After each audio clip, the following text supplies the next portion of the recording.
everyone, and welcome back to another episode of Chit Chat with me, all about The Bachelor. This is going to be episode 2 that I'm going to be discussing with you guys. So once again, everything is on my phone, all the notes that I've written down, and so I'm going to be looking at this for reference. And if you guys haven't seen the first episode that I did, then I'll link it down below in my description bar so you guys can go ahead and watch that first if you guys want, but you don't really have to because every episode is different. So let's just go ahead and get started.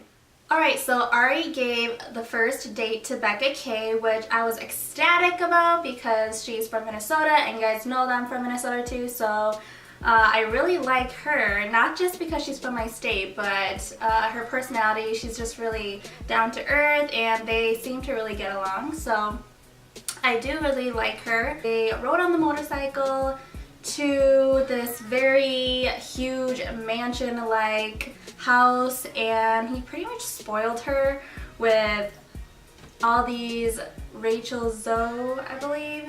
She's a designer, so all of her dresses, and yeah, to me that's definitely not like a normal everyday type of date.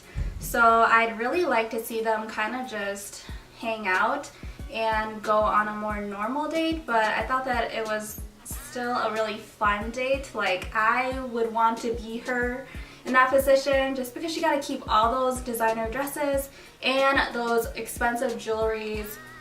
I'm trying to remember what else, but yeah, that was just an extravagant date. I thought that was pretty cool. And I said that they both look really good together. They seem very comfortable with each other, and the person that gets the first date goes pretty far. Whoever gets the first date, usually they're very interested in that person, so that's kind of just my experience with watching the show and how things kind of turn out later on. And then later on that night, they had the dinner date, of course, and Becca kind of opened up about her family and about her dad with brain cancer, and so I just thought that of course she was being very vulnerable, and I think that when you're in this situation where you're on the show and you're dating and there's a bunch of women you're competing against too, I guess you could say, like, I feel like the woman that usually ends up with the person has to be vulnerable kind of quickly in order for feelings to develop and just like getting to know the other person. So yeah, just my 2 cents.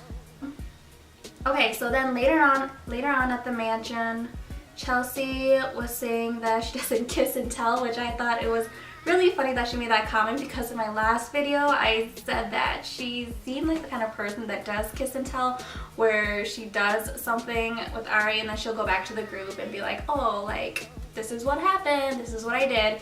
And so I just thought that was hilarious that she said that,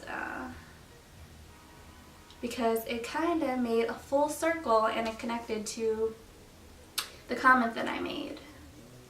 And then the second date, one-on-one date, went to Krystal, and they flew back to Scottsdale. Ari showed her where he grew up, his high school. They went back to his house, watched like home videos of him when he was younger, which I thought was hilarious.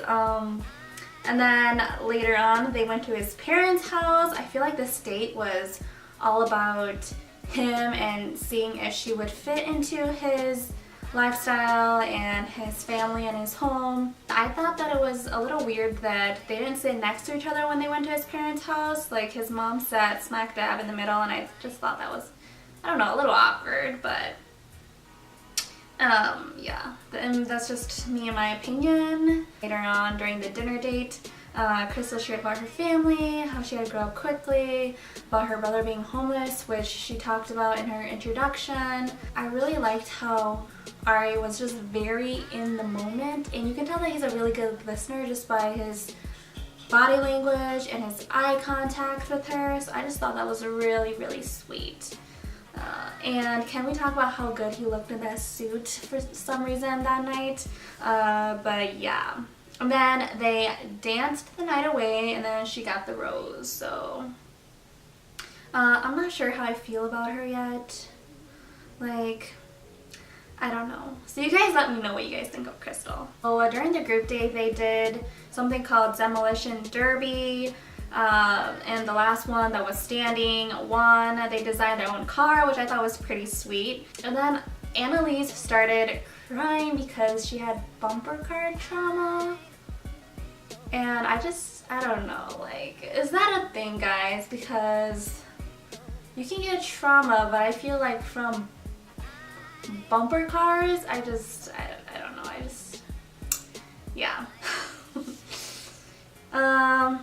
No comment there. Later on that night, they had their dinner. This was the first screen time that CN got with Ari, and I thought they're really cute together. So yeah, I feel like she's gonna be another favorite, at least in my book. So I just thought she seemed really smart. She's of course beautiful, and her and Ari seemed to have a really good connection too. So she's one that I really like.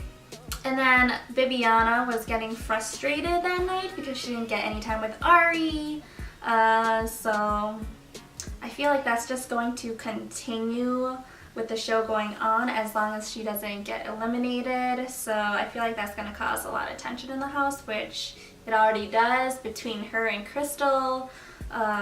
So again, like when Krystal came back, and she obviously interrupted their conversation. Bibiana obviously wasn't having it, and Krystal, of course, she just has that passive aggressiveness about her. So yeah. And then Bibiana's like totally the opposite. Like, she'll tell you straight up, as you guys can see, how she's feeling and what she thinks of you. So I just thought that was a really interesting clash between them. So let me know what you guys think about that. Jenny and her awkwardness when she left without saying bye to Ari, and she confronted him. She said that she wasn't sad about leaving him, she was sad about leaving her friends. And I just want to know whether she knows the show is called The Bachelor and that the women are supposed to be there for The Bachelor, but I guess she came to make friends. I don't know. And I just thought the hug was so awkward. Like, her hands were literally on her hips, and yeah, that was just the most awkward hug of all times, I think. So I guess he made the right choice in sending her home then. Sorry if the lighting's changing, it's getting darker, so I'm about done anyways. So I wanted to note my favorite girls so far. So I still really like Becca K. I do like CN. We got to see more of her in this episode, and I still really like Tia.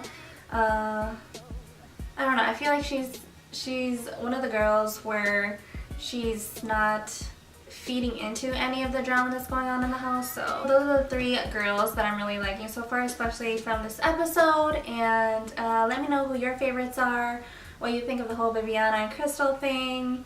Alright, so give this video a thumbs up if you enjoyed this video. Leave a comment down below so we can talk about it. And don't forget to subscribe so you never miss any of my new videos. And I'll see you guys next week. Bye.